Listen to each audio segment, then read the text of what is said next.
What's going on, everybody, and welcome back to the A Show, the Kings of Pro Wrestling Podcasts.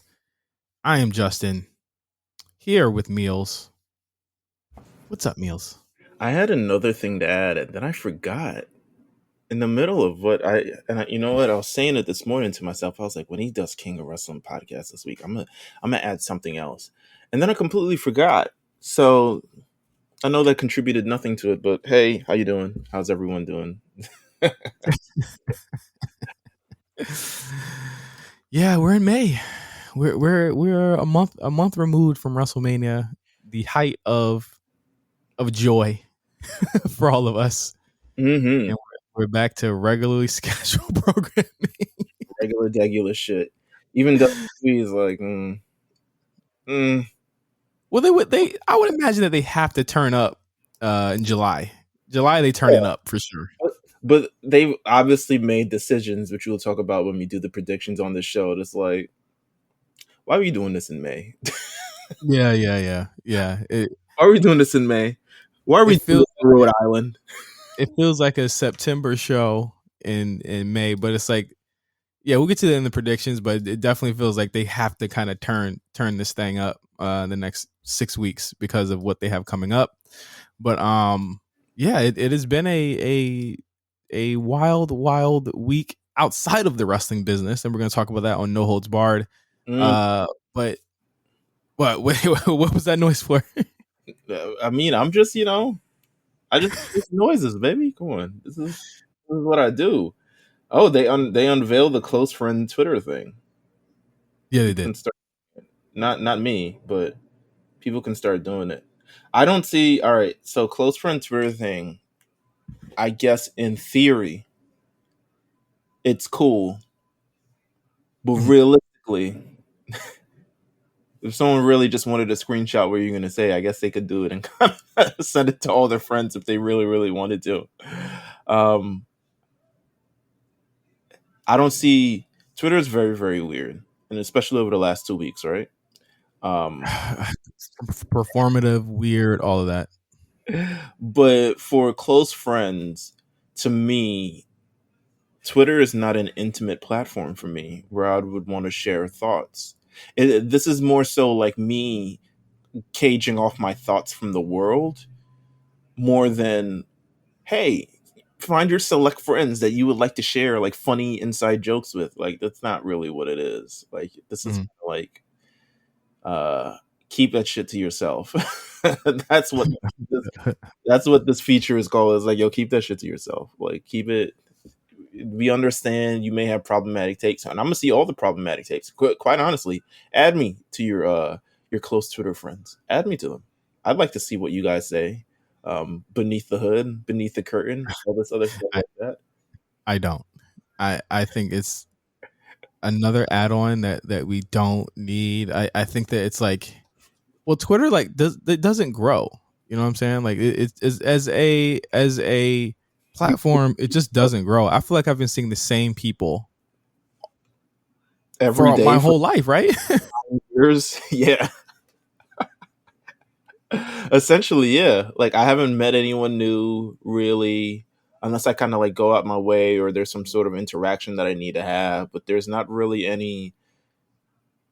I'm not discovering anything. Not like TikTok. Yeah. I mean, TikTok is our thing now. You know what I'm saying? Like, between me, Cyrus, you, all this other things, like that is where I discover like people and thoughts and stuff like that, and all creativity and stuff like that. But in terms of just Twitter, I don't know, bro.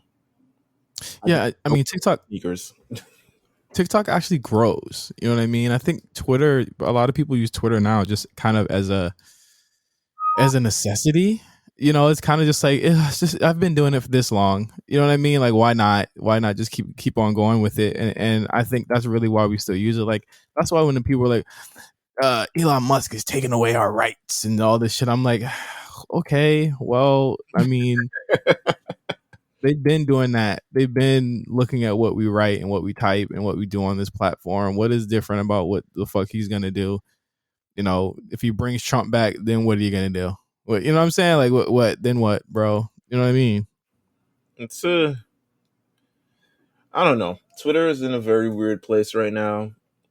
It's really trying anything. I think it's abundantly clear over the last number of years they've been swinging and missing and swinging and missing and trying anything from Twitter Mm-hmm. stories, which again does not, not an intimate program. This is not an intimate social media platform at all. So why would I want to share personal aspects of my life on Twitter for people who follow me when anyone can essentially follow you, and it's encouraged that anyone, any stranger, anybody can follow you and kind of like see what you're doing. I guess it works for like influencers, but realistically it's not that.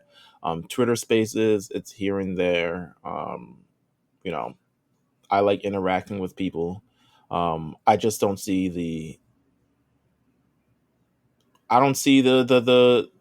real true reason. I don't see the benefit for it. Yeah. I don't really see Well, the yeah, long term benefit. you got to make this the well. I mean, until that deal goes through for real, like they gotta like keep the investors happy, and they gotta always like tech companies always have to introduce new things to keep investors happy and to keep them like, because they'll be like, what the fuck are y'all doing? And oh, we did this year and this fiscal year, we did this, we listened to the fans and we did this. Like, this is just another one of those things. I just don't think there's an attachment rate for stuff like that, because everything Twitter does is either like gets done better by another platform, or it's already been done, or you know what I mean, like, and that's just really how it works. We're in a death spiral of apps that have outgrown their usefulness. So when you see like a app like TikTok that kind of does everything different and does everything within one, TikTok is video, it's a creation suite, it's social, all of that in one. You All of this stuff Twitter can't do. Watch it, the next thing they try and introduce is the stories that you can do like TikToks now. You know what I'm saying? Like, that's gonna be the next thing. but they should. So I always think like one of the major issues is that they haven't figured out a way to like, and this is like way deeper, this is not age shit, but like they haven't figured out like a way for us to publicly use music like every other platform has been able to, and people are Mm. still getting flagged for songs and stuff like that, which is still, you're turning away your own user base because you haven't figured out a way of how to actually like give people, whether it's like streaming or all these other things, and you haven't found a way for that. So now people are getting deleted from the app, and people are not even happy to go back on there. And then it's like it limits a little bit of creativity if you aren't able to use licensed music, nor you're not giving them an option to use any kind of music at all, even if they wanted to create something. So I don't know. Just like the construction outside, Mm. it is. The shit needs to be. I don't hear the construction, so that's good. Okay, all right. Well, just like the construction outside, shit needs to be knocked over and built back again. But these little Twitter things, Let Elon kill it. yeah, why not? What's the worst that can happen? To be honest with you, what's the worst that can happen? Let him kill it. How Let much him do kill you it. Y'all want hate. Twitter? Yeah, y'all hate this. Y'all hate the app every day. Like, let him kill it. Fuck it. I won't be sad at all. We got some new patrons. I don't know if you have it open. The computer I used to record kicked me off. Oh, excuse me. All right, listen. If you aren't able to tap into the patrons this week, then I guess I will. We got some new patrons this week. Let's go to the relationship manager. I'm using my very loud mouse. I hate it so much because I hear it in the audio every time, and I'm an audio file. Whoa, we got a lot of. Oh, okay. No, we actually didn't. But we got a couple new patrons. Oh yeah, let's go. Let's see. Shout out to Zach. Shout out to Jorvis Sterling. I think that's it. Shout Okay. out to you guys. Shout out to you guys. One day we're gonna do a full roll call of that, of all of our patrons. I just want to name all of them. Go one by one. All right. Hold on. I got some messages here too. Oh, okay. Well, listen. All right. We got more. Wait, we may have more. Listen, we'll get back to that. We'll get back to that at some point. I gotta figure out how to think. The thing with Patreon and its actual like creator account thing, it is so confusing. Um, to let you guys behind the thing, if you guys ever started Patreon, this is probably the worst. Like you were like, yo, how can I see my page? How can I see my Right. post? How can I find this post specifically? How can I find the ones that just signed up recently? No, you're just showing me people that just paid. It is the worst kind of like user interface that I've seen since probably might be Apple Music. But but yeah, it's pretty bad. So if we haven't shouted you out yet, don't worry, we'll get to you. We're gonna do the big giant roll call. Everyone's gonna get their roll call and everyone's gonna have some fun. But yeah, we should probably kick things off because this was quite an eventful week in the world of professional wrestling, to be honest with you. Oh, also shout out to RSPN. I was on RSPN this week. I want to Yeah. shout out to those guys, Mark and Jeff, who allowed me on RSPN to talk about sports. So if I missed the first half an hour of Raw, which I did, blame them. Was it? It was pretty eventful. I think some things happened. There's some fun stuff happened in the beginning of Raw. Yeah, nah, I thought it was. I was watching on mute, and I was like, "Whoa, this is kind of lit." Yeah, it was some fun stuff happening. I dug the first hour. The thing about this week, they did what I said and I know we were talking about shows earlier. They did what I always say they should do on Raw this week. Literally, our influence, giving us a reason to to watch something that we've never seen before in that main event this week. And I said, "Damn it, they hooked me, so I gotta watch." Listen, I mean, I'm not even going to talk about it because this is going to get me into a space where I'm talking about like shows that are good and shows that aren't good and et cetera, and wrestling shows and why this is done in certain ways, et cetera, et cetera. I don't want to get into that right now. Okay, I'm trying to find this Ember Moon quote. I don't know why I'm like technologically Stifled? stifled today. everyone everyone is blocking me today, but we're going to talk about releases. We're going to talk about a lot of different things on No Holds Bar. And just for everybody to know, this week we're keeping it open. Prediction shows, we usually like to keep these open for people who haven't tapped into the Patreon yet. So we're going to keep a lot of our takes from that we put on Patreon on the prediction show this week, just to kind of get you guys to $5 down. Come on in. Some of these takes we're keeping for public this week, just for this week. You know what I'm saying? We just got to give you an incentive because it's a prediction show, and that'll be fun, right, Reels? Absolutely. I'm legitimately now handling like Patreon. I see if we got messages and stuff like that. I was like, okay, let me handle this shit right now. And while we're doing this, but no, absolutely. We got a lot of things to talk about this week. Another set of releases this week. Like when we thought it was over, when people thought it was safe, people had marked down on their calendar April 15th or something. It was like, that's the date they usually release people. And I was like, damn, y'all are grim. Y'all are grim for remembering, noting, and expecting such. But WWE came with the softball and said, listen, 2 weeks later, just when you think you have the answers, we change the questions. And they have released a whole bunch of. I'm saying I want to go in the release ones first while we try to find this Ember Moon quote. So Okay. I want to go into the releases first because I think that's a major topic, especially in the NXT wave of things. There's not really anyone on the main roster, right? No, it was all NXT. It was all NXT. We got sizable releases this week from the NXT brand. We want to go through them and just kind of give our general thoughts. We never usually get to talk about NXT in any kind of way. Yeah, let's do it. Oh, I muted myself because of the car honk. Let me see. New York City. Come on, man. So as we go to the dailysmark.com, which everyone should go to get their aggregated wrestling information from, we got a list of releases. Do you want to go from most important to least important? Well, that's a kind of sad thing to say for someone who's just Let's just go whatever order. okay. First things first. Well, first person's first. Someone who probably, if you watch, I guess Level Up or any of those other shows that you may have seen, quite honestly, feature on there, and you saw actually on NXT television not a couple weeks ago, battling Zion Quinn. We got Draco Anthony released from the WWE contract. What were your thoughts on that? That noise. there was there was there was no thought. Jesus Christ. Okay.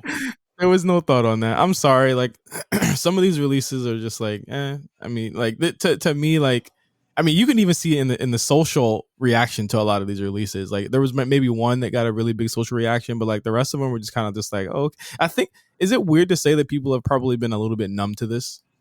Yeah, I think we are at this point because I think Yeah.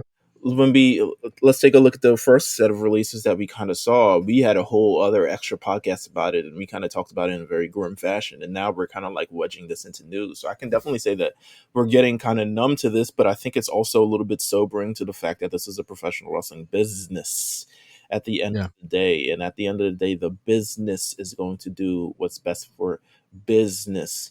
And I saw some things online about people who are just like, yo, they can't keep uprooting people.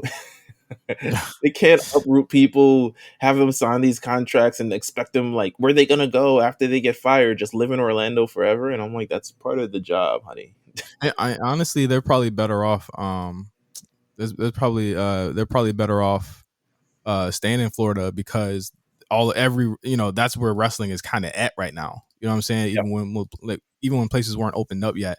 I saw some of those opinions. This is maybe days after these releases happened, days after the Netflix layoffs that happened after their stocks that went down. So it's just like Mhm.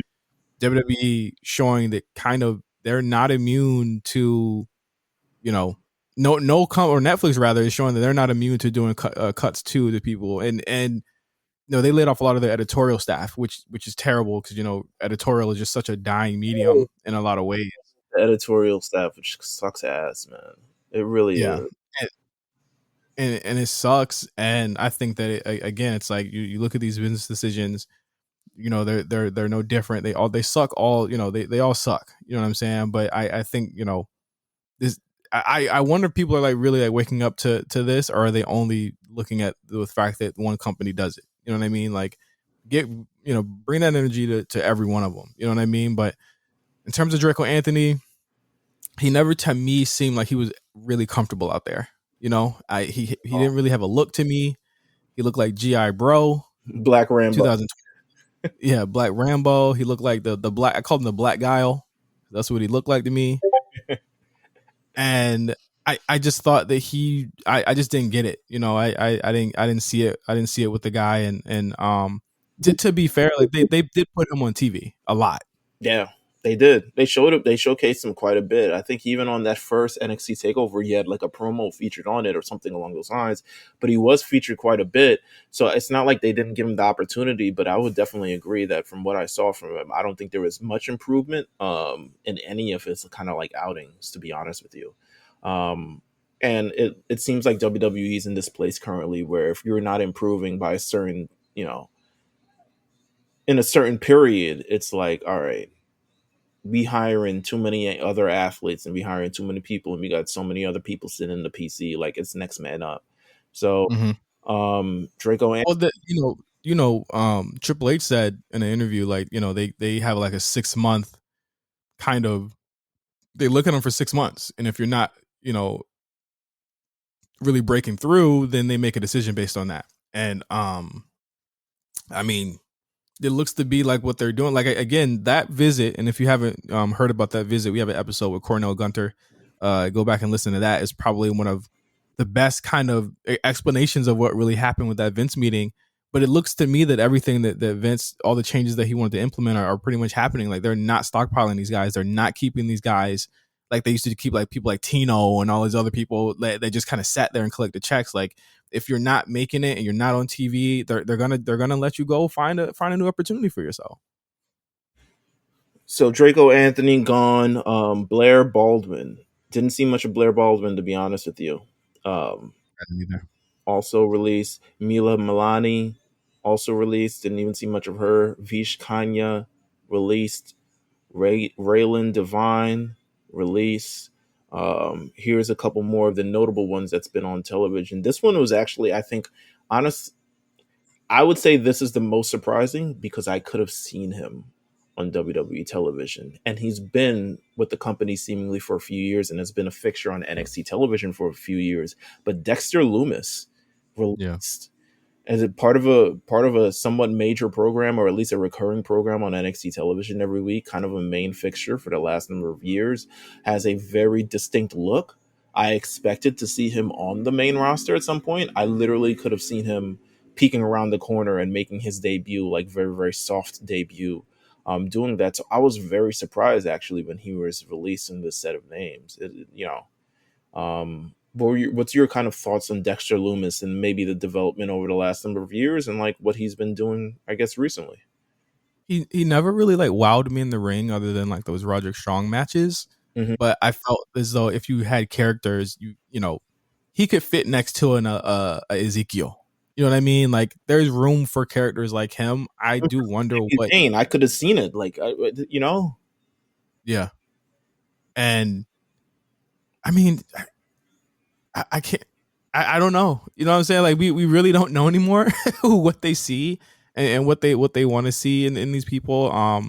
All I know is like what I felt about him, and I wasn't, I don't think even on NXT I was actively like looking at his segments anymore. You know what I mean? Like, but I also feel as though that brand had changed so much that he was not like a developmental guy. You know what I mean? Like he should not be out there trying to like work with Chase U University and shit like that. Like he should not be out there. And if they don't have a plan for him on the main roster, then let that guy, you know what I'm saying, go give him some money somewhere, you know? Absolutely, absolutely. No, you're right. So Dexter Loomis, husband of Indy Hartwell, release. I wonder where that lands Indy in this moment, considering how much of her character was kind of wrapped around that. Also, speaking of Indy Hartwell, her tag team partner Persia Parada released. Surprising for me, she seemed very, and especially from all the reactions from a lot of the wrestlers, she seemed very beloved as well. This was surprising for me because I wasn't a big fan initially, but I was growing to be a fan as she was introducing a lot more of her personality into things and kind of her impact when she was in the ring doing a lot of these stuff. So I was actually growing to become a fan. So seeing Persia Parada, I guess in the midst of like, I'm not even going to say a run. It wasn't a run. It was just an active kind of program going on. um, Seeing her released in the middle of that is kind of surprising as well, in a sense. I don't think it's Yeah. lack of improvement or lack of anything. I don't know why. That one was kind of like, I don't know. Um, it's real interesting they keep Indy throughout all of this. You know what I mean? And it's like, okay, well, Indy had a definite story that she was doing, Hmm. that was going on. I think they see a lot in Indy, but I feel like they see a lot more in Indy than they do in Persia. And I think that's the only thing that I could even call it with that is like Indy's been around, Yeah, and yeah. she's like she. I mean, remember the idea was that she was going to go to NXT UK at one point before COVID hit, and she has always been kind of like a HBK Triple H favorite on the NXT roster. So like I definitely see there being a bigger, again, as they restructure the women's division in NXT, there are a lot of challengers. And I think that with these moves, they need to get that belt off Mandy and give it to some of these other women and let them have a chance with it. Because like, Indy should have been had that title. If Candice was gone, if now Persia's gone, that storyline's over with. Or at least be I put thought in the opportunity or be put into place at this point. I think she's been doing, don't get me wrong, I think she's been doing great with what she's given, especially the stuff with the way, especially, and look, I mean, only two people actively on television from the way is Indy and is Austin Theory, who's up on Monday Night Raw. Um, Again, it's weird because with Indy, I could see her falling in the same kind of thing as someone else that we're going to talk about in a couple minutes, where it's like we're not sure what we want to do with you, so we're not releasing you now. Um, but we're really not sure yet, so just kind of hold tight. Um, I could see that as something that's been going on with her, to be honest with you. And mm, it's tough because you see all these when you're in I'm interested in her kind of mind state right now when you're into this long form thing with Dexter Loomis and you're with this Persia Parada stuff. And there, we talked about in the Discord and a lot of stuff. It definitely does remind you of like NXT Redemption, of this kind of like Yeah. this bubble program that, thank Whoa. you, yeah, this bubble program that, so many different noises, this bubble program that affects only the four people that's in it and kind of like nothing else. Right. So it remains to see where she'll kind of go in all this. They needed to break that marriage thing up a long time ago. I'm ready for Indy to be serious again. So hopefully she gets a chance to do that. Next man up, a guy who is touted as Baby Rock. Professional dick rider. Harlan Parker Bordeaux. Really? Whatever.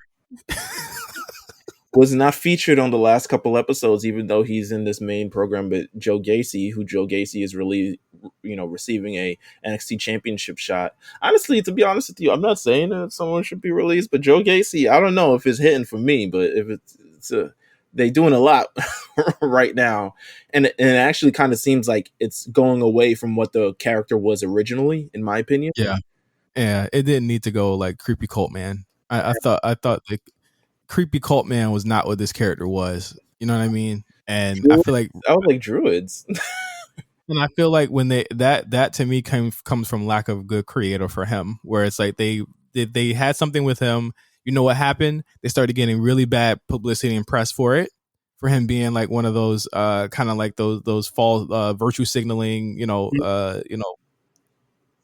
like, and they backed off of it, and that's what it looked like. That's what looked like is happening with Joe Gacy, because like the cult thing, the druids don't even really make sense for him. You know what I mean? It's weird. a WWE pattern of like he's in a cult, so now he has to have followers, and it's falling into the same kind of pattern as the Undertakers, the Mordecais, the Bray Wyatts, all these other things, and that's not what it originally was. Nor did I think, and I thought it was actually. I mean, I get why they get a lot of bad press, but I also thought it was a little bit of a progressive kind of thing in a sense. Yes, yeah, it was, and I think that I mean, going back to Harlow, because I mean, this is about because Harlow was, see, I don't give a fuck. He wasn't really good in the ring. I don't know why they even gave some people like Draco Anthony the face, with both of them being green as hell. Yeah, I remember seeing someone say, well, they didn't allow him to be who he was, and I was like, a dick rider? Like, do you want that character on TV? I don't understand. Like, people get so kind of like starstruck when they see a white person wearing Jordan and Balenciaga at the same time. They're so starstruck by him wearing streetwear that they thought that he should have a streetwear character. And it's like, you know what? Like that will only have worked if it fits. Like I remember I got into it with Top Dollar because I was just like, their clothes didn't really match their, you know what I'm saying, their angle. I muted Top Dollar this week. I don't think I need to tell you why I did. But I don't know why. You did he did something crazy? You didn't see the picture? No. He blocked me.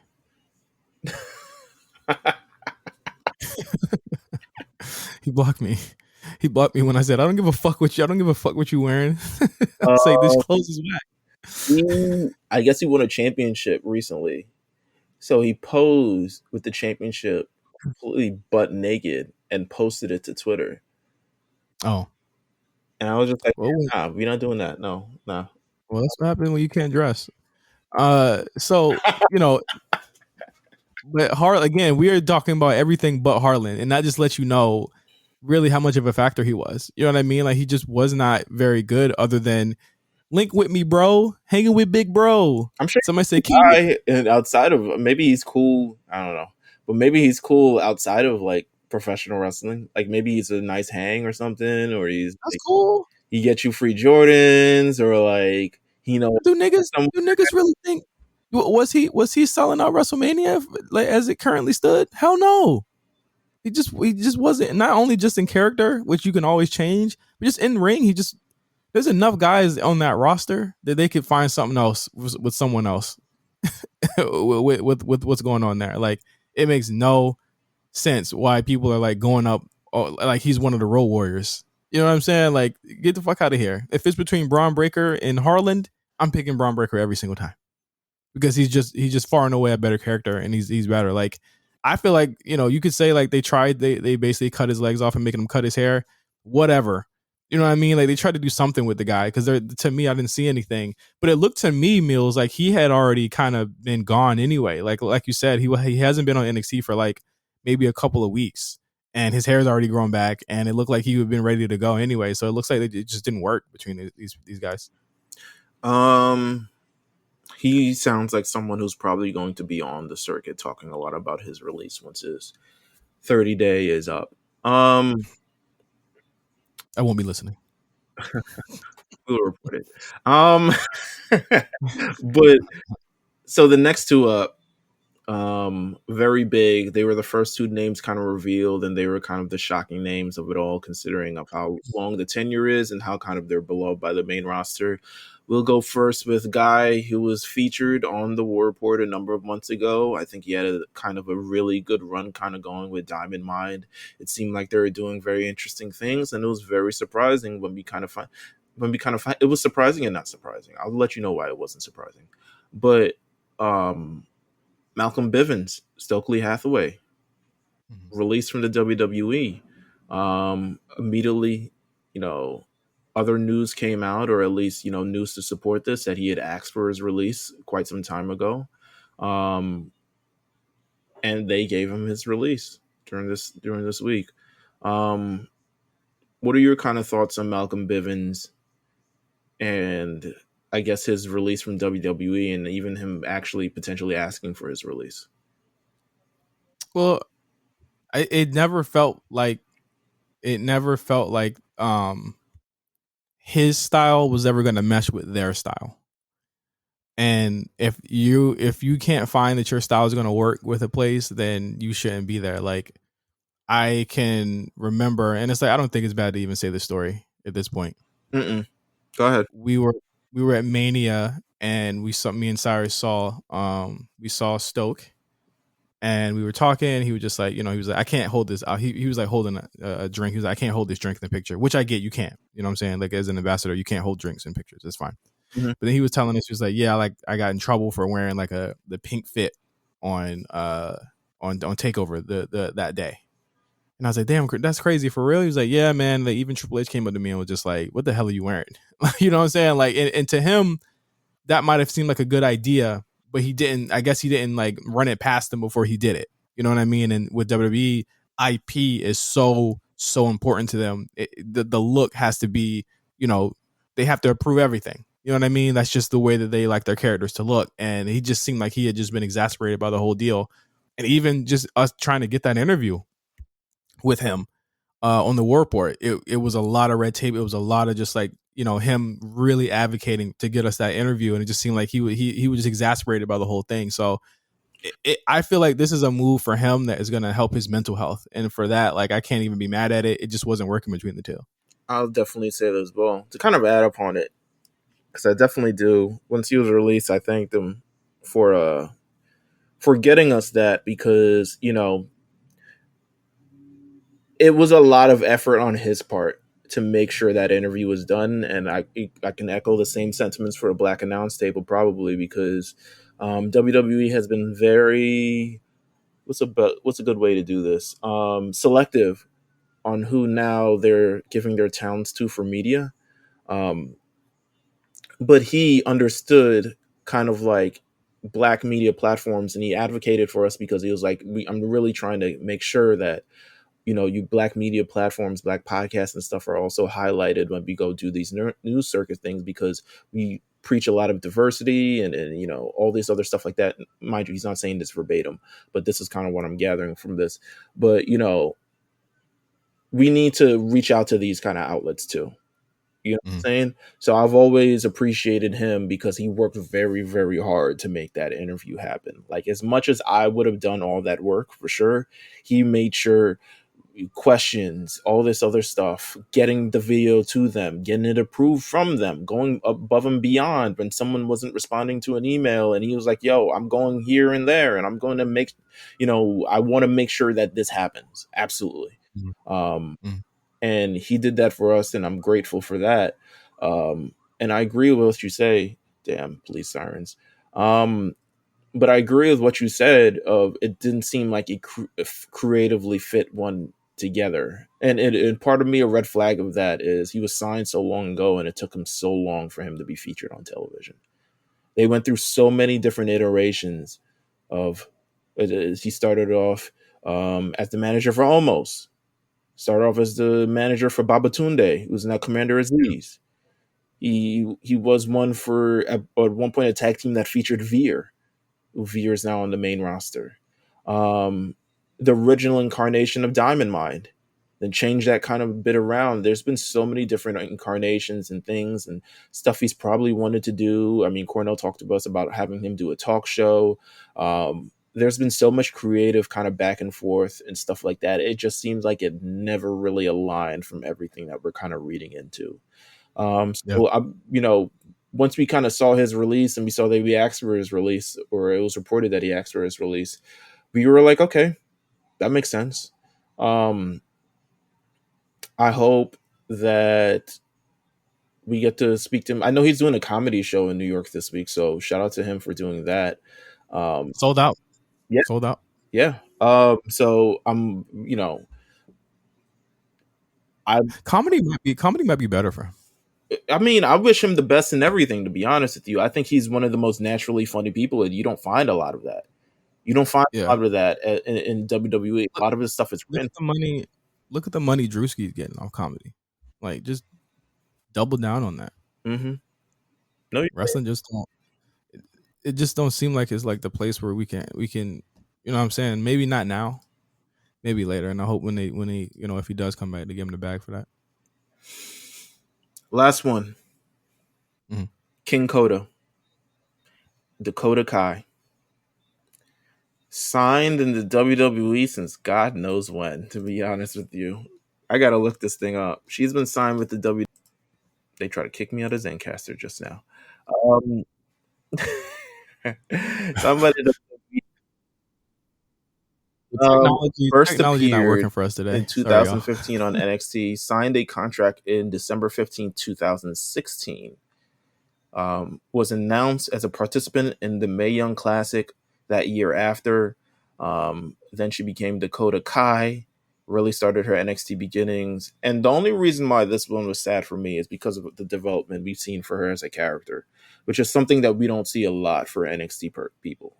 Um, when you think of where she started to where she was at and how willing she was to continue to evolve that character or be put in situations, I think it was a major risk for her to turn heel because it wasn't guaranteed to work since she was already kind of a lovable face.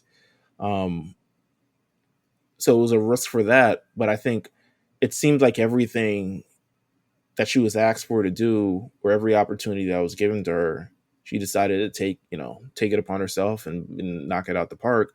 And you know, to me, it's interesting that they couldn't find anything to do for her. Yeah, I mean, Was yeah. To be is honest it? with you, because you can you can fit in Aaliyah. No offense to Aaliyah, has nothing going on. Has shown no spectrum of her ability or character wise. Nothing has really shown to To you. absolutely to me. To you But I've though. seen it. To I'm you. I'm watching it with my own eyes as the consumer on television. You know what I'm saying? I'm watching as the audience that they're playing towards. So for me, Aaliyah has not shown any of that. Zia Lee, even to an extent, But these are two recent call ups and stuff like that. I think Dakota Kai. I mean, I think once again, it's a mark to her for being able to take anything that's kind of given to her and kind of like, okay, this is what we're going to do. Uh, I low key blame a lot of it on Triple H and that previous regime holding on to these people for so long to a point when they finally changed the whole thing around that a lot of people were displaced and had no room. I honestly think Johnny Gargano is the smartest motherfucker on earth for letting the contract run out and saying, I'm gonna wait until the I'm gonna wait until the smoke clears from all of this, and then I'll see what I want to do. You know what I mean? Because like I think that a big part of why these NXT people had to go, where it was a lot of it was just like they had no room on 2.0 for what 2.0 is trying to do. So they're gonna get caught up in these waves of Or maybe creative. overstay their welcome. Yeah, or overstay their You know, welcome. We're going to talk about somebody right now that we're you know, after this that you know should probably be leaving very soon, or else he'll run into the same thing. He's already looking like he was running into it and didn't want to. and kind of, and what I mean by overstay their welcome is the era that it was time to be called up has passed, Yeah, and the company and the direction of it has changed. And and that's not it's we know, not that's not the fault of the company either. That's the fault of the people that held on to people. Like remember Shayna was there for so fucking long, and then they finally called yeah. her up, and then COVID hit. You know what I mean? Like just terrible foresight to do things like that. And I think it's under the guise of essentially like we have to continue to run this brand and stuff like that. And I think they were operating as a third brand, so they needed stars, and that was their kind of like, you know, um, that was their kind of like, mind state on doing all of this. But then you kind of look at it now, everything has changed, and all these superstars and wrestlers are getting released and stuff like that. And it's a shame. I think Dakota Kai getting released is a shame because I feel like we've not. Don't get me wrong. She at one point she also asked for a release, Yes. and I think a lot of people are doing that, or it was reported that she asked for a release. Yeah. Yes. Um, and I think a lot of people have done that, or a lot of people are doing that, or waiting out the end of their contract because, I mean, look what's happening. You know what I'm Yeah. saying? Hey man, I'm gonna say it right now. This is controversial. I've waited too long. It's gonna be controversial, but I ain't see it. I didn't see it with Dakota, man. I really didn't. I feel like if they the moment they had her get beat by Raquel, when Raquel should have went up, I think it was like a takeover a long time ago. I was like, yeah, they don't Mm-hmm. see it. And I didn't see it either. I feel like the heel turn was like it was whatever to me, but it was like she was there for way too long. And then like the part two of the heel turn when they were Mm-hmm. trying to kind of turn her face again, it was just like, yeah, I didn't see it, man. I just didn't see it for her, bro. Like like the character, like crazy woman character, is not to me growth. You know, like I feel like when she was scared of Shayna, that was like the best moment for her. And maybe like I the initial heel turn was pretty cool too, but like I agree. the crazy girl trope, I wasn't with it. I was like, this is boring. Like she was not. I like in taking that to the main roster. I didn't. That's Mm-hmm. a small room act, man. What was her big room act? You know what I mean? Well, I didn't see her taking that to the main roster. To be honest with you, I don't see a lot of people taking their NXT acts to the main roster, except apparently Ciampa. Yeah, Um, I don't see a lot of them taking their acts to the main roster, but I think it's just, it's a show of character. It's like, okay, here's what she can do. Well, let's come up with creative for this, or let's do this for this. But maybe they didn't see it and she didn't want to be part of it, and they both went their own separate ways. So Dakota Kai officially released, probably got a lot of support from the ladies and everybody who there are a lot of people who wanted to face Dakota Kai, including Bailey and a lot of stuff like that, and credit her for a lot of their development on NXT and stuff like that. So, you know what? Shout out to Dakota Kai. We'll see you in the future. we spent a Damn. lot of time on these releases. Yeah, we gotta talk about. All right, you Gotta talk about Roderick. want to talk about? Yeah, let's talk about Roddy. So Roderick Strong also requested. This is a weird like news bit. It's like I feel like it caused like so much stress, and it's just like well, it's obvious like this happened a while ago. That Roderick Strong asked for his release. They didn't grant it because they said that he was still factored into their creative plans, which we see that on TV every single week. If it happened a while ago, this probably had to have happened before they sent him to UK or sometime in between that, a month or so ago. And he's been featured heavily. If they were smart, and they really should be smart, they should probably find something for him to do and call him up at this point, because it's obvious that he's not trying to stay on NXT very long anymore, right? Yep. Like, Sorry what? in the background. Oh god. But yeah, like it's obvious that like he's not he wants to move up. You know what I mean? And um they should make that happen. Especially you want to keep somebody like him happy, man. I think, yeah, I really don't.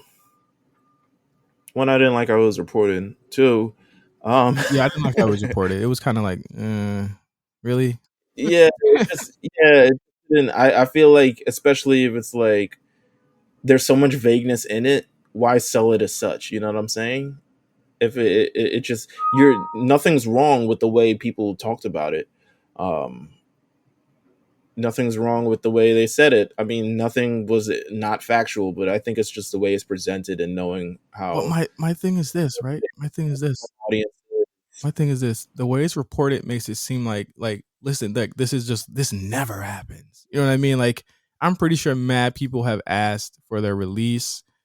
I just really feel like we should not know this because it causes so much like stress and unnecessary again tribalism. Where it's like, oh, he's coming to AEW, and then when people get upset when they don't leave, it causes even more tribalism. It's like there's certain things just like like but I guess people go up for like NBA people. They go up for NBA people requesting trades. So I get it. Yeah, but we went through this with KO, right? KO, and then will he? Won't he? He looks happy. He doesn't look happy after this news. People are now taking pictures of him and saying like he doesn't look happy in this moment, saying he's going to And they're AEW. gonna He start doing resigned. that with Roddy now. Yeah, they call him an asshole for saying. You know what I'm saying? Yeah. So, it just is what it is. So Roderick Strong, previous experts release. We'll see where it kind of goes from here. Another WWE release who's finally speaking out about her time in the WWE in the most tacky way possible. Ember Moon. I'm not against. This is not the first time. This is why I can confidently say that this is tacky, and I would not do the thing. I would not necessarily. There's some things that she's right about, and she can definitely, she's talking about her experience, and I understand that. And there's some things I can definitely see. There's other parts about this that seem very, very Bitter. bitter. A little, and there's a little hint of entitlement as well. Um, there's a hint of uh thinking, I think, better than, you know what I'm Mhm. saying? Even if she doesn't say it initially, even if she says like, and Mandy Rose is great. But it's like, why would you say the initial thing that you said? if you Yeah. Why would you, oh my God, we did so great with the Shotzi tag team, but you know that I hate tag teams. And I'm just like, but why would you say that? You know what I'm saying? Like Ember Moon recently had an interview with Chris Van Vliet on that podcast, and I to me, this entire episode came off as something that she wanted to say, as opposed to this being kind of like, let's talk about experience. What are your thoughts on like the air grievances podcasts? Um, I mean, I wouldn't necessarily do it, but I think Do people. you like listening to them? I think I like listening to people's perspectives on different things. You're a better man than me. I like seeing, no, but I like try to understand people's perspectives and stuff like that. But like something like this, like I can understand it, but also you sound bad in my opinion saying all this stuff. Um, and I feel so much that, damn, I really got the entire. This is what happens when we do this at my house. We got so much like, there's so many different names that are saying here that didn't need to be said. You know what I'm saying? There's so much things that were said during this that I don't think need to be kind of talked about in the fashion that they were talked about. But it's also the tone and the way you're expressing your feelings that seem kind of like detrimental. And there was some kind of like, it reminds me of when she was on um, Backstage. backstage. Mhm. Talked about all the other girls not getting opportunities because the horsewomen girls were kind of like, in the mix. And Baylor was like, well, then bitch, do something about it. Because, like, it ain't gonna stop. And I'm sure her response was, well, I'm not gonna be on that roster anymore. Send me to NXT.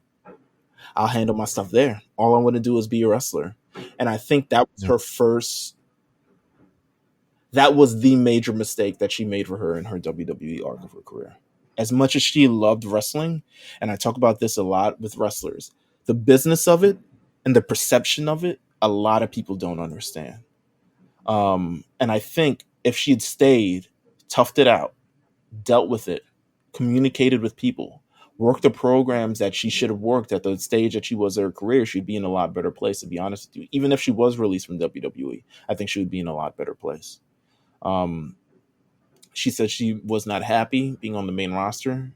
Um, she was not happy being in an NXT towards its tail run when they called up Shotzi. Um, she says, I'm looking for a quote. Um, she makes it kind of seem like she took her ball and went home and was like, yo, when you guys have something for me, then I'll come back. And I was like, wait, what? That's not how this works. They ain't had nothing for you. You chose to leave. And then after a fact, I was like, wait, actually, let's just probably release her. Um, what are your kind of thoughts on this entire thing? Yeah.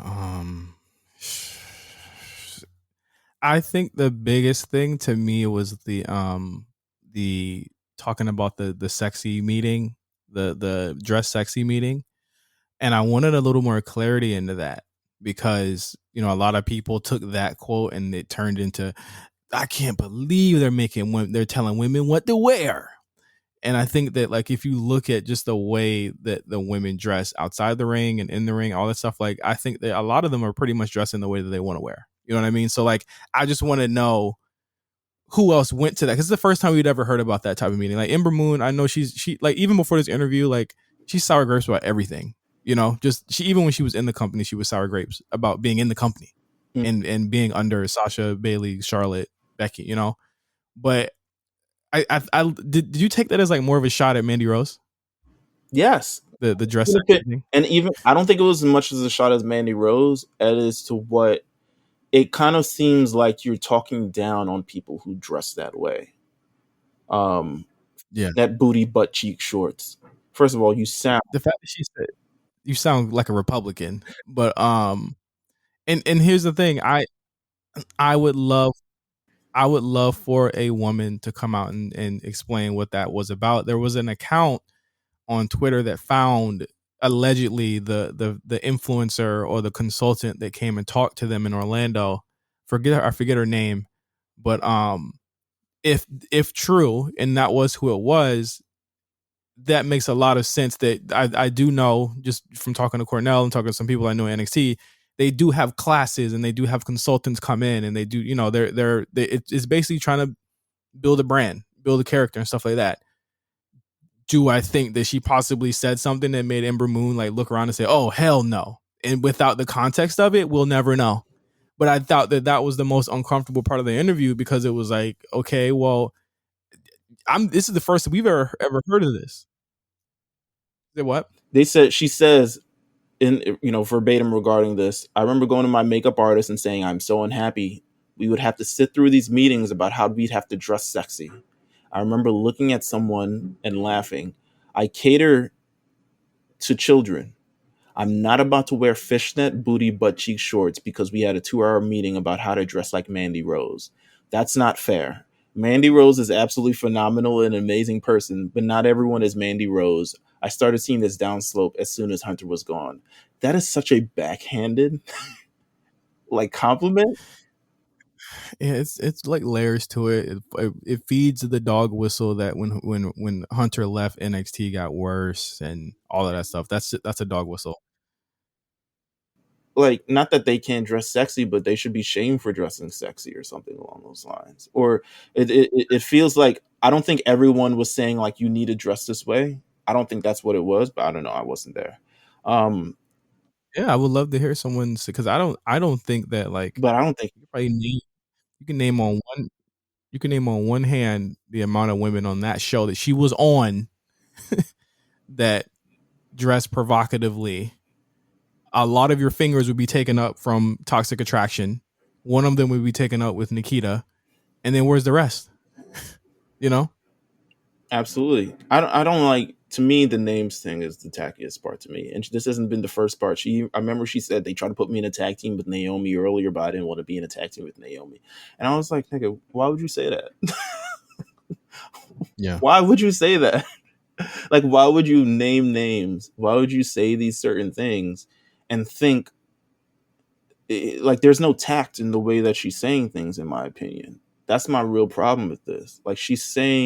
she's saying all these names, and it's backhanded compliments to your coworkers. You know what I'm saying? These are people that you work with on a daily basis, and then you'll follow up with something that makes it seem like you're better than the things that they're doing. Not everyone gets to. We could talk about this, but not everyone gets to have their moment in the spotlight at the same time as everyone else. Sometimes you got to take a seat back, wait for your moment, and then you come back forward again. Uh, Yeah. Hopefully, we close in a casket on the yeah, Ember Moon conversation. the only thing I didn't like, I mean, if they really wanted her to coach and she wanted to wrestle, I understand asking for your release because it seemed like she didn't want to coach. And I'd be like, all right, I'm not coaching, so kick me out of here. That's what I would say as well. So We're gonna go to a break, and we're gonna come back and talk about WrestleMania Backlash and some things from Raw, SmackDown, all of that when we get back on the A Show. Crazy to be here in Greensboro, North Carolina tonight, in the same seats that I sat in years ago when I came out to this arena with my brother and saw Unforgiven in 1998. I still have the tickets. And, I can remember me and my brother, we would bond over wrestling. It kind of was something that held us together. And we came out here. We got to see The Undertaker that night. My brother was a huge Undertaker fan. I was always more of a Shawn Michaels guy. And I actually think after that night, he wrote one of his first songs. So I'd have to ask him about that. But it's just so interesting, because after that, after seeing the WWE live, we kind of had this moment with each other where we were like, that's what we're going to do. One day we're going to be there. We're going to be doing that. We're going to be WWE superstars. And so tonight it's really great to know, I get to go out there as WWE superstar Ezekiel and perform in the same arena I came out to with my brother years ago. Please, please try and watch that without laughing. it's commitment to the bit. I'll say that. One of the better parts of, I think, being a professional wrestler is no matter how ridiculous your thing is, you have to stay committed to it at all times. And he's got the He's into commitment it. down. Yeah, he's got commitment down. I loved it. Not too big of him in ring. They're putting him in a little bit too many matches for me, but I dug this. I thought that it was great. I wish they would have put this on TV last night. I wish this wasn't a digital short, but Nah, it could be a digital short.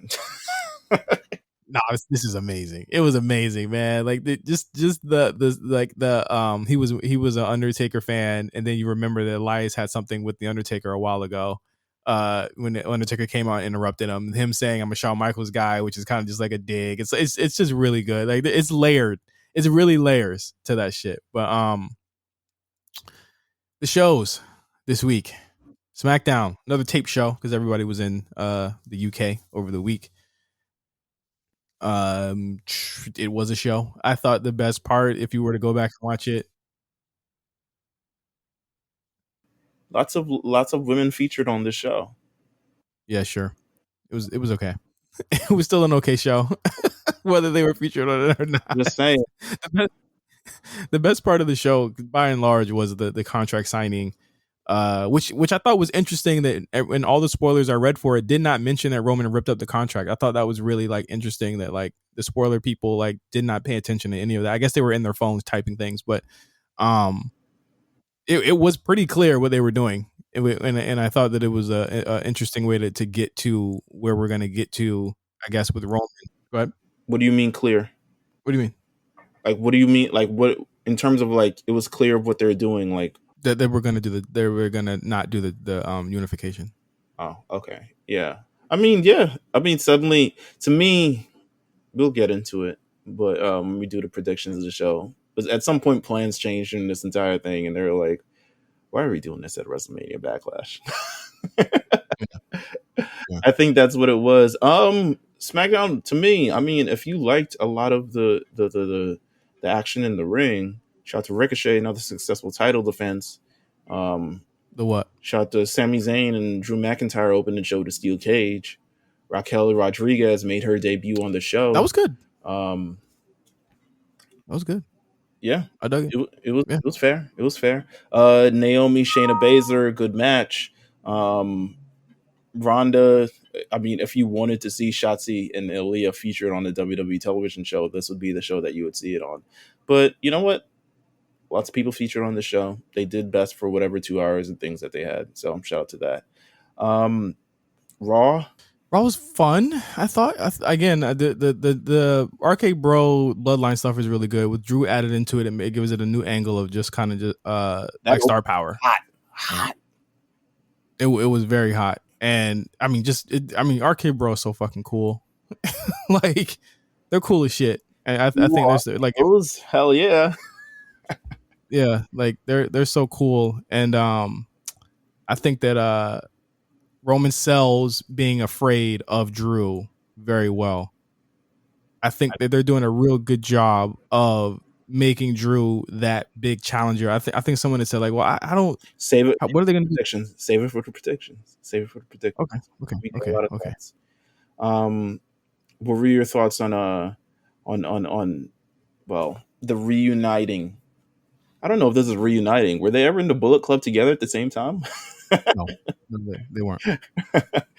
They share the same PTSD. That's all. The marriage of the phenomenal and whatever Finn Balor the phenomenal Prince union, known as AJ Styles and Finn Balor. Hey, we called it last week. Yeah, I heard from the grapevine that Finn was not very happy where he's at right now. And that for his release. Yeah.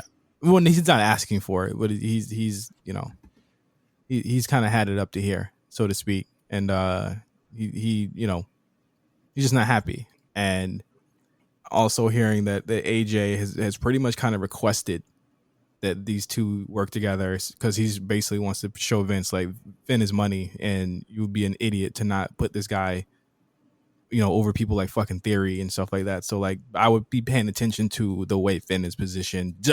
I literally you're seeing it already, but just the way he's positioned on the show going forward with AJ being in Vince's ear. So just pay attention to that. Something to pay attention to. Something to pay attention to. We love something to pay attention to. There's not a lot to pay attention to on these shows as of late. Speaking of that, A-Town Down, Austin Theory. Boy, do I not pay attention when he's on television. Don't care. It's like as soon as someone's out of his orbit, they become like, look at Finn. Already has direction. Like as soon as someone's out of his orbit, like he's to me, I don't want to say Bray level of killing a program, but he's close, because it's like, what is this Miz Austin thing going into Miz working with Austin? Because that's what it's looking like to me. I think they want to, again, I don't know if this is a long-term thing, but this is a case of lending star power, similar to what Vince McMahon has been doing over the last number of years. Oh my God. Is Austin going to be Miz's partner for my proposed Paul Brothers versus Miz match? Oh my God. Oh my God. Oh my God. Oh my God. Ew. All right. No. Austin in another fucking marquee match. I really think that Logan's coming back though soon. Oh yeah, he's got to. Is oh my God, is Logan and Jake gonna face Miz and Austin Theory? This is my proposed match, y'all. I've been keeping it in my back pocket because I do think that Jake is gonna come to the WWE as well. So Mark Long is out.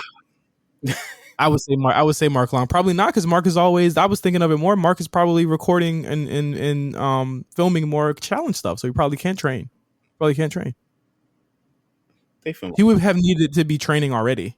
And I know and you know that he's probably been out filming the challenge, right? I know, but I know he hasn't. But but it'll be interesting to see.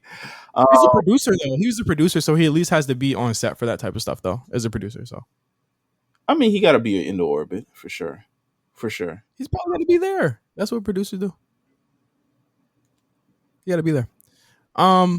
Yeah, I thought it was really weird to have that weird handicap match with Ali, but you gotta progress story somehow. And if the idea is that he is not going to face Austin, it makes sense for him to lose so they can start the Ciampa program and have Ciampa actually say something. Mm-hmm. I wasn't mad at it. I think it's just so funny that like they're going super inside baseball Vince Russo on this storyline and not anything else. It's so weird. Yeah, absolutely. What else did we see? I mean, Dewdrop is back. Love it. I love it. You know I love me some Dewdrop. Absolutely. Come on, man. You know I love that. You know I said that. You know I put her in a tag team. I said it with Becky originally, but it makes so much sense for it to be with Nikki as well. Put them in the tag team running. Have them face off against Sasha and Naomi. You got money right there, brother. Absolutely. And then, of course, what do we got here? 6-woman tag team match, the main event, the show. I actually stayed for this match.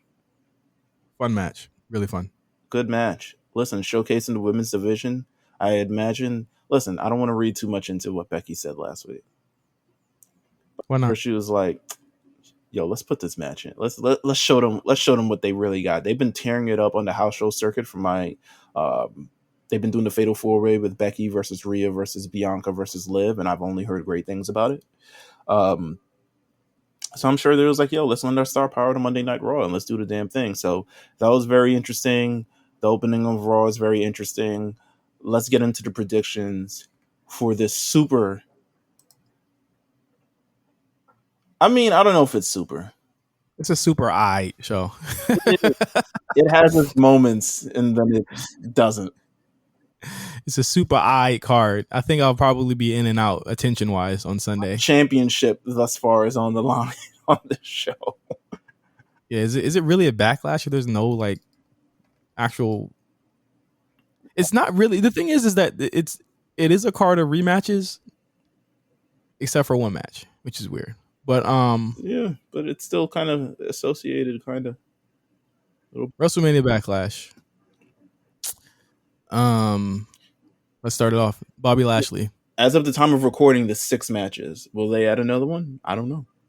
They could probably only add one more. I think they want to save Asuka and Becky for Hell in a Cell.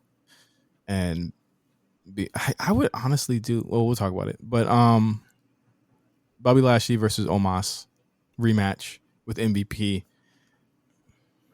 Bobby is a really over face, which I did not expect. They love that guy. What's not to love? Big, muscly, hits people hard. Big black nigga. Well, and that as well. I mean, this feud, I haven't really seen it for in any other. I don't care. I don't care about this feud at all. I'm telling you, that's why I be like, don't be hyping up these big dudes, man. Like there's not much you can do with them other than the things like this. You know what I mean? My thing is, you come out of a tag team usually, you do a tag team breakup.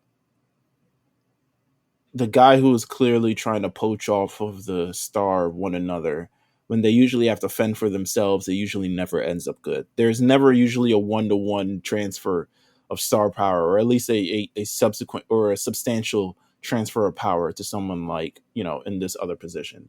Almost did not get all that power. And he was featured at WrestleMania, had this match. It wasn't anything notable. They were running it back. It's still not anything notable.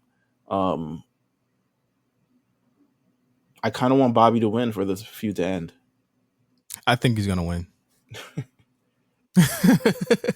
I think he's gonna win. Bobby, I mean, I don't even want to say if Bobby wins, where does this go? Because I don't know where Omos goes after this feud, even if he did win. Yeah. I don't care where Omos goes. He could go back to being the doorman at WrestleMania or at Raw Underground. I don't care. I hope MVP can give him something. I really do. I really, really do hope he can give him something. Yeah, we both say Bobby Lashley there. A Bianca Belairless card does not look sexy at all. At all. No, it doesn't. It doesn't. But you know what? Let's give our girl a break, White. which is fine. It's so let's white. give her a break. It's cool. Yeah, I mean it's cool. Yeah, you know. It's cool. Happy Corbin versus Madcap Moss. Skip it. I don't care. I really don't. I will not be watching this match. I will not be watching this. I just bought an air fryer. We're going to air fry something while I'm in this match to make something hot to get ready for the next match. I don't care. Okay. I think Corbin's probably going to lose this one. Madcap Moss going to win. Madcap singles match going to lose in the long run because no one gives a fuck about Madcap Moss. Damn. Singles match. Damian Priest banned from ringside. Edge from Judgment Day faces off against AJ Styles. They've been running this one. They got a lot to live up to from that WrestleMania match. They got a pretty mixed reaction a month ago. AJ Styles, we know that he kind of puts on his working boots maybe 3 or 4 months out of the year. I think we're hoping we'll get that here. I think it would just be good to just put him in the tag team already, so he doesn't have to really work by himself that much anymore. But Edge for sure, and this is what I have to say to Edge right now: stop overthinking this. Stop overthinking this whole thing. Just have a good match. Stop overthinking your matches, bro. Just have a good match. It does not need to go as slow as last month's match did. Damian Priest is banned from ringside for them to introduce someone else, I'm assuming. I'm just assuming. Because there's no reason why he should be banned ringside from this match. Especially if they're incorporating this character and want to promote this union between Edge and Damian Priest. So my guess is that someone else will be introduced to this because Damian Priest is banned from ringside, and Edge will have garnered another follower in this instance. Spooky Man or some spooky man things will probably happen. I feel like they're going away from like the spooky stuff too. Like I feel like they saw like the spooky shit wasn't working, and now Edge is just straight up sunning niggas in the crowd. Yeah, I think. Thank you, Carr. No, I think that he's really trying to get heat. Yeah. But it's interesting because this wasn't a gradual heel change. This was just kind of a very abrupt one, and an introducing of a character is very abrupt. So I think he's just trying to garner heat. So instead of like laying close to the character itself, he starts dissing the crowd and their team and all this shit, cheap heat shit. But you know what? He needs to get heat for this to make this work, and he needs to know that people hate him. Overall, I think that Edge is probably going to win. Edge hasn't really taken a lot of L's since he came back, so I can't see him losing. But I think that the feud is going to have some juice to it. I would honestly tell you right now, I would not be shocked if there was no winner here. But I think you got to have AJ, because the thing is here is Mills is that like the only way that it could continue is if he cheats again. You know what I mean? And you got to get to that tag team thing with him and Finn somehow. Mm-hmm. So the only way that happens is if there's no winner, he cheated, or AJ wins. So I think AJ will win. It's the battle between two niggas that don't take losses very often. Essentially, I'm gonna still go with Edge. I feel like someone else is gonna. The Damian Priest is banned from ringside thing is just a major red flag that I cannot ignore. I can't. I agree.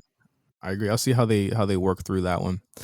Damn, this is a short ass card. We're already halfway through it. Cody Rhodes versus Seth freaking Rollins. This has been like the main event program on Raw for the past month. It's just like I've just been like, get to the fucking match already. Just a bunch of just two guys in suits talking their ass off. That's why. Exactly. I feel as though, listen, my Cody diction, my Cody prediction. Hey yo. I didn't say Cody Dick. I said Cody Diction. All right. Don't get hot about it. What part of that was pause worthy?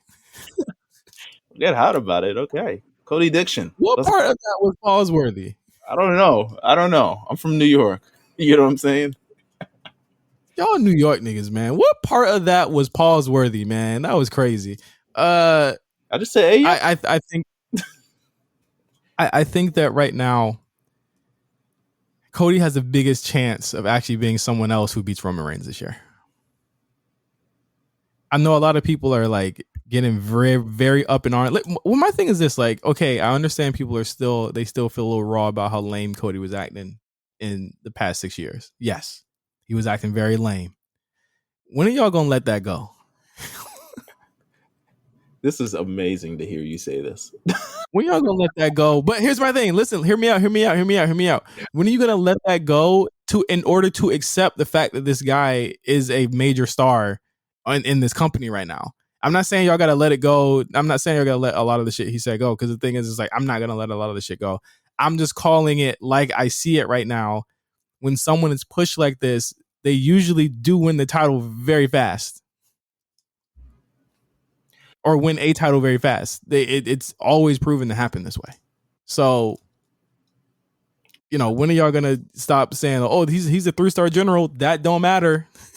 That is also not a point that you're making to me right now, because he is getting the major star treatment. They fucking love this guy, not just crowds, but the company. I think he'll definitely champion a brand for sure, especially when they do the draft thing. I think he'll definitely be the face of a brand moving forward, whether it be SmackDown or whether it be Monday Night Raw. Cody Rhodes is hot right now. I think, what's crazy? We had this discussion in the Discord the other day about essentially now Cody has a bunch of new people to work with, and his character is probably more exciting than it's been in a lot of years. And we had this similar discussion about Kenny Omega, because we were talking and we were essentially like, yo, Kenny Omega comes back, I really don't care who he faces, because we've seen it all at this point. And probably the only thing left for him to do is come to the WWE and face everybody over there. And that would reignite his character. And that's exactly what's happening to Cody Rhodes right now, because he has been reignited in a way, and he has been put in a direction in a way that we haven't really seen with anybody in an onboarding process. This is the greatest onboarding process I've ever seen in my entire life. I hope when I get, wow, I hope companies wine and dine me and put me in opportunities and give me Stone Cold Steve Austin podcasts and all this other shit too when I show up, because this is just incredible. I expect this match, while it was match of the weekend at WrestleMania, or at least close to match of the weekend, I expect this to blow our fucking socks off. That's what I'm expecting. I'm expecting this match to be the best match on the show, and potentially a match of the year candidate, because both these guys, we don't have the spectacle of WrestleMania kind of looming over this anymore. Now it's WrestleMania Backlash. There's only an avenue to have this match and have a great match and do all the things, and you're probably going to get all the time you want. There's only 6 matches on this card. Last year, and go no more than 6. You know what I'm saying? And also, and I'm gonna say this for the main event as well. Well, we're gonna have a question about what we think's main eventing the show, but it's time for them to turn up. We're in June. Yeah, we got Hell in a Cell. Do we think this is gonna go to Hell in a Cell, Cody and Seth? You got to go 1-1. I'm sorry, you just got to, because I think Seth's gonna win this match. You got to go 1-1. Will Cody be able to bleed? Well, that's on him. Can he create a story that's compelling enough where he doesn't have to? I don't know. Exactly. That's the challenge. My thing with Cody is right now he needs to challenge himself to get out of those AEW tropes, and we'll see what he does here. That's like an old school wrestling ass, old timey Southern ass wrestling. We Cody, we ain't there no more. You gotta let it go. That was the old days. This is where we at right now. So I think Seth wins this. I do think this ends up being like your Hell in a Cell, one of your Hell in a Cell matches. If you're not gonna get Drew and Roman in that, which I don't think they will, I think this ends up being one of your Hell in a Cell matches. And I think that it becomes some type of de facto number 1 contendership match. Because like, okay, let's get. I'm gonna tell you my big pie in the sky, like my idea. It's not what's gonna happen. It's my idea. It's what I think they should do. But what do you think? Who do you think is gonna win this match? I think Cody's gonna win this match, but I have an idea of what you're about to say. So go off. I'll get to it when we get to the match. But it has to go, Mills. It has to go 1-1. They're gonna do one more match. It has to go 1-1. I'm telling you. All right, you don't believe me? All right. No, I don't. It's not that I don't believe you. It's just I believe me. Because who else is is he gonna face? I think he can still face Seth Rollins. Because the thing is the idea that he lost the first time, he wasn't prepared. Now with prep time, he is prepared and he wins. And now it's like, okay, we got to do the rubber match. I mean, I can see that coming, but I can also see Seth Rollins continuing to be completely pissed and delusional of him losing to Cody Rhodes twice. And saying, like, I want to settle this in a cell, and really bringing this thing upon himself. Mm-hmm. And then potentially also losing there as well. You know what I'm saying? So, I would like to see it. I mean, this is the greatest onboarding process I've seen for a professional wrestler in quite some time. To say that they don't have all their chips in on Cody, in a sense, you would be kind of like not really looking at the product. You'd be lying. You'd be lying to yourself, and then just stop lying to yourself. What do you think is going to main event the show? The 6-man or the I Quit match? I say it's going to go to the two women who were promised the main event of the show last month and did not get it. That's what I would say. That's what I would say. And that's another reason why I can say that probably one of these matches has changed accordingly because of it. Damn, Big Charlotte, man. Boy, they do anything she say. So let's get to the next match then. Drew McIntyre and RK Bro. I would like if this opened the show, though, to be honest with you. But versus the Bloodline, Roman Reigns and the Usos. End of the show. Huh? It'll be a long ride to the end of the show. This opened up the show. In between that, you get AJ and Edge and Seth Rollins and Cody. There's not really much else filler on this show. I think it'd still be solid as long as the matches were good. Mm-hmm. No, you're right. You're right. It's going to be fun. I think it's going to be just a blast to watch. But I don't want to talk about that. I want to talk about what they're going to do with Roman Reigns. If in the event that Cody or someone does come out on top as a legitimate contender, because remember, he holds both titles. So he has to defend these titles, right? What if at Money in the Bank, right? Roman has to defend the titles twice in one show. One of them be Cody, one of them be Drew McIntyre.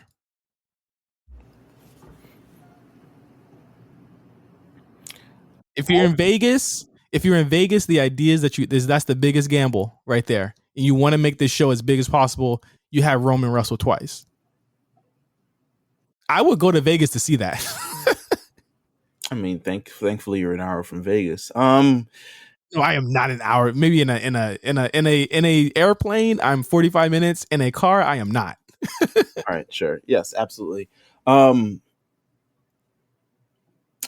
all right, before we get to that, because I think we're rushing the gun, and we're not talking about this match and the implications for this match and everything that's going on with this match already. Oh, it's not winner take all. So, well, no. But Drew McIntyre deserves some time, Yeah. Because this is clearly we've been talking about this. We've been talking about this for weeks. So, like, how long can they keep Drew McIntyre away from the championship?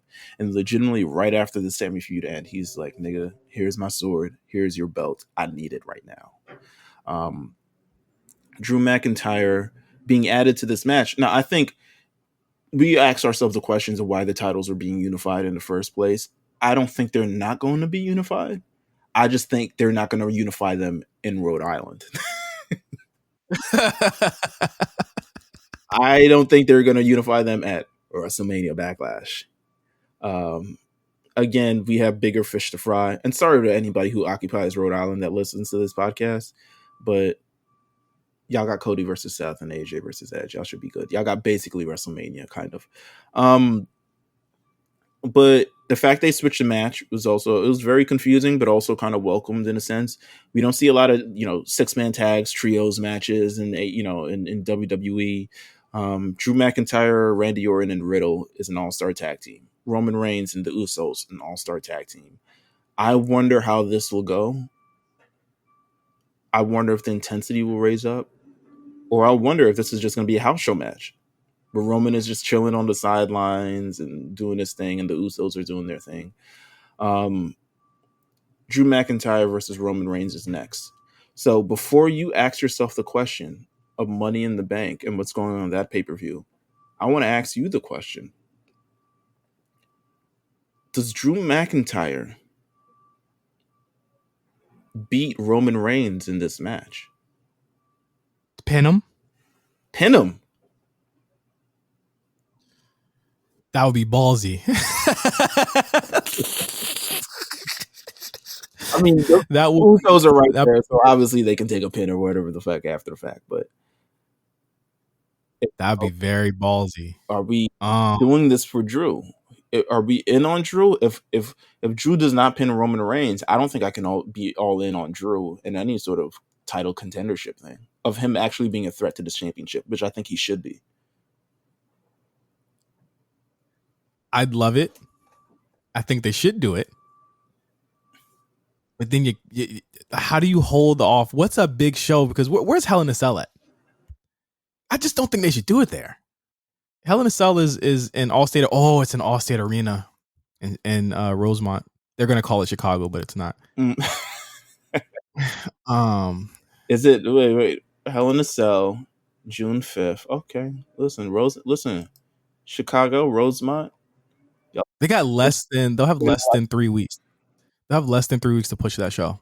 And I don't think you want to do that match on that show like that. But I think, isn't this part of the build-up, though? Like, this is part of the build-up for that show.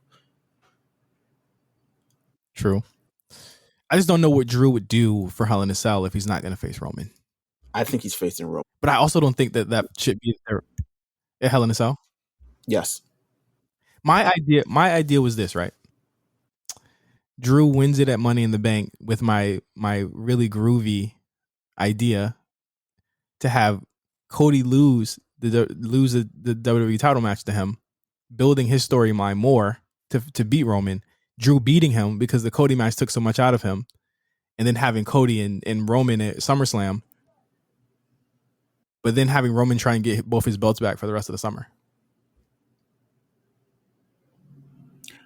culminating in him only getting maybe one of them back, probably the Universal title from Drew for a couple days, and then having Drew regain it in the UK at Clash at the Castle.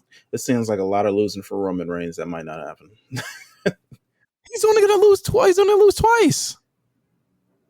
I think, first of all, I like your... He's only going to lose twice. I like your idea. First of all, I like your idea. I don't know.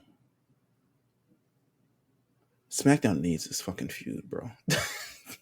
I know. That's why I'm saying, like, you give Vegas that match right now. Have Cody build himself back up. How do we get to Vegas? We still got 2 months before Vegas. How do we get there? Like, are we gonna have Drew? Are you gonna have Drew versus Roman Reigns and wait until that July 2nd weekend, or are you gonna do Drew versus Roman Reigns at the next pay-per-view? That's tough. I would really like them to wait, but Chicago. But now that I see it's in Rosemont, that's a big match for Rosemont. I'm not gonna cap to you. Yeah, I'm not gonna lie to you. It'll open the show. You know what? Drew versus because it's not a Hell in a Cell match. So yeah, Hell in a Cell match. I mean, I don't know. WWE does weird things. Hell in a Cell might open a show. Who knows? I mean, he wasn't even even in the last one. So like, I wouldn't even be. I am not confident that like I'm 50-50 on him even being on the show. He took the Hell in a Cell match on Friday. That's so hilarious. To me, this is a setup for Drew versus Roman Reigns in next month. So I'm calling Team Drew winning this match. They cannot blow this. They have to be very careful with how they position this. Say what? I said, please do not have the Bloodline win. I swear to you. We have to. They have to start losing sometimes, guys. I promise it's okay. It will make y'all way better. We have not seen a faction this dominant since the damn Corporation back in the day, and even they lost a lot. Actually, the Corporation lost a whole lot, huh? So no, I haven't seen a faction this dominant probably ever. The Corporation lost though. Actually, no, the Authority didn't lose a lot though. The Authority was whooping niggas' ass every pay-per-view. Yeah, we hated it. The biggest win the Authority got was or the biggest loss they had was a Survivor Series that year when Sting came back. Yeah. But yeah, you gotta have the RK Bro team win and then do the unification match in a cell. I would love to see RK Bro versus the Usos in a cell. I would love that too. That'd be fire. There, you don't do that often. But then, do they usually have 3 cell matches or 2? I don't even remember anymore. The cell to me is no longer a thing to me that I remember. It's just like, okay, this is going to be a cell match or it's not going to be a cell match. You're saying the women have to have a cell match. I'm assuming that's why you're thinking. Yeah. Yeah, that's what I'm thinking. The women definitely do have a cell match. Or maybe Cody and Seth don't end up in a cell. Who knows? They got to do a cell. So I'll give them that one. And I'll give Bianca and they do Bianca Sonya in the cell. Because Bianca was in it last year in the cell. Charlotte versus Ronda again. Let's get to this Let's get to this main event match. Yeah. Charlotte Flair has been promised the main event of the show. Nothing will impede such. They have changed matches around, in my opinion, to make sure there is no clear cut. There is no other women on their show to make sure. No, I'm kidding. I'm sure she didn't do all that. But Charlotte Flair versus Ronda Rousey, an I Quit match for the SmackDown Women's Championship. I can very well see this closing the show. I could too. It is going to be rough. It's going to be ugly. This is a Charlotte Flair match that does not necessarily require too much wrestling, to be honest with you. I don't know how many stipulation matches she actually kind of has. I don't even think that's her thing, to be honest with you. She does a cell match. She's only done 1 cell match, I believe. Mm-hmm. She hasn't done a lot of street fights. She doesn't do a lot of no DQs. A lot of her street fights and shit was with Sasha. So yeah, but she likes to keep things kind of in the ring. I Quit match, you can kind of do anything. The rules are kind of thrown out the window. I'd be interesting if they make this like a submission type of ordeal. But Charlotte Flair versus Ronda Rousey, SmackDown Women's Championship match. I'm looking forward to this match because I do think they had a good match at WrestleMania. It should be good. I think just in general, I'm tired of the Charlotte industrial complex taking over that show. But then, like, what are your alternatives if Ronda wins it? It's like you have 2 albatrosses that will be holding that title, and no one else will be getting it. Like, it's like you're in a logjam on SmackDown in terms of just their top champions. Like, Raw don't even have a title. You know what I mean? But at least like some people on these shows can be beatable. Like Ricochet's beatable. Austin Theory realistically could be beatable. But like, I don't see anything lightening up with Ronda either unless she starts taking some losses this year, which I don't see them doing. I can see Ronda in a feud with Shayna sometime this summer. I just kind of like feel that it's going to happen. They've never really on the same roster. They've never really been doing anything together. But Charlotte, to me, so my prediction for this match is that Charlotte wins. And probably a nefarious faction or some other thing. But I think Charlotte versus Bayley is the move. I think that's the move. It's the only nigga left. Yeah. Seriously, I think it's the move for the summer. Like that's really kind of like introducing Bayley back to the front. I think she's going to be a mega baby face. I think everyone kind of realizes that at this point. And I think she's the only one that can kind of work with Charlotte, and Charlotte will give some back. She likes Bayley. Yeah, she likes Bayley. And I think they've worked together for a long time, but they haven't worked together in a major program in, I guess, 3-4 years now. So that'll be interesting. I don't think Ronda needs the championship at this point. Nor do I think this is the championship that she's going to get. I think we're gonna be pissed when we get to SummerSlam. That's all I'll say, in my opinion. Why? Because I think it'll be Ronda Rousey versus Bianca Belair at SummerSlam. Well, usually SummerSlam is around the time you lose these titles that you get. I mean, last year. Is this sweat off her back if Bianca loses the title to Ronda Rousey? I don't think there's much sweat off her back if she does. I mean, I think people will be generally not happy with it, but also I don't think it's like it's Ronda Rousey.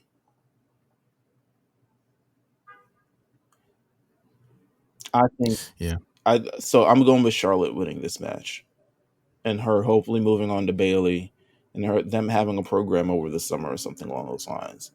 Well, Charlotte is getting married, imminently. I hear. Right. She is. Yeah. So, if not here, then Hell in a Cell. Do you like the belt? Huh? She might take a break with the belt. I mean, just the way this looking, it's just like there's like a log jam right now of just these top champions where it's like, all right, let's do something different. You know what I mean? Like, I think Ronda will win this. I'm gonna defer from that, but I think Ronda will win. But I hope she's got some good creative. Is all I'll say, because Charlotte is by far, as much as we get annoyed with it, she's by far the most dynamic opponent she has. No one else is really built up for her. Yeah. Like Shayna, yeah, it's cool, but Shayna to me is like a one-off challenger, and then she'll move on to me right now. She's the Sonya Deville. Yeah, you know what I'm saying? She's a one-off to me just because of how she's been built. I don't know what the women are going to do on SmackDown. There's a lot of new women. I mean, Raquel looks great out there. Zia Lee seems to be getting repackaged, but I think that the forecast on Raw just looks way better with what's possibly coming up. You know, just looks way better on Raw. A lot of things look way better on Raw, to be honest with you. Hey man, talk about it. A lot of things just look better on Raw than SmackDown. I'm sorry, SmackDown's got Roman, and they got Sammy, and I think that's where it stops for me. So that is WrestleMania Backlash. Let us know what you guys think. At us at the A Show RNC, at me at OG Johnny 5, and Meals at Meals TV. Let us know what you think about the show. Next week, I don't know what this show will look like. I don't know what my life is going to look like. So it might have to be shorter because this is what it is. I'm getting married next week. But we're going to talk about the ending of this.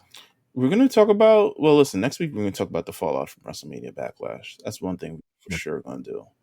And I'm sure some other interesting stuff will happen. Forbidden Door stuff, maybe some, other stuff. Okada says he's interested.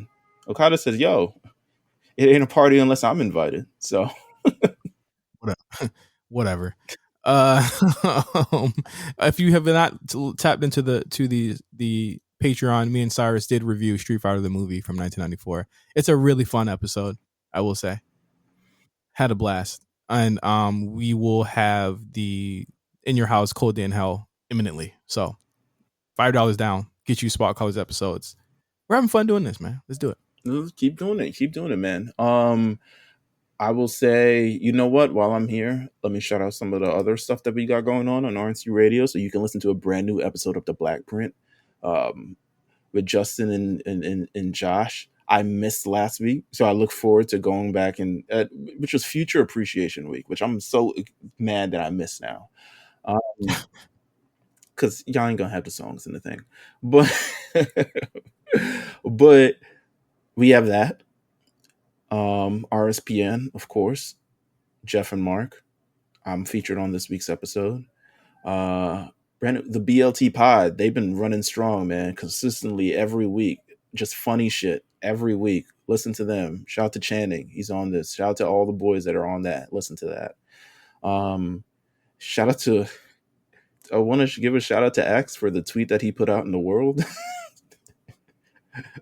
The black variant, X and Van. X, you're a terrible person for that tweet.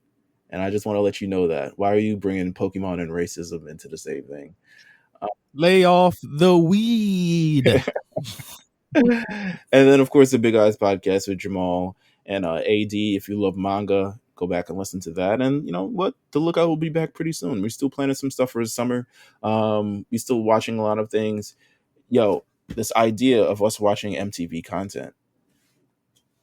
Oh man. One day. Come back to me in 2 weeks and we'll talk about it. Yeah. I'm down. One day. I just know that all new shows have to be approved by the higher ups. The wife. Oh yeah. All right. Well, thank you guys for listening to the A Show. We'll see you guys next week for a brand new episode imminently. Peace out.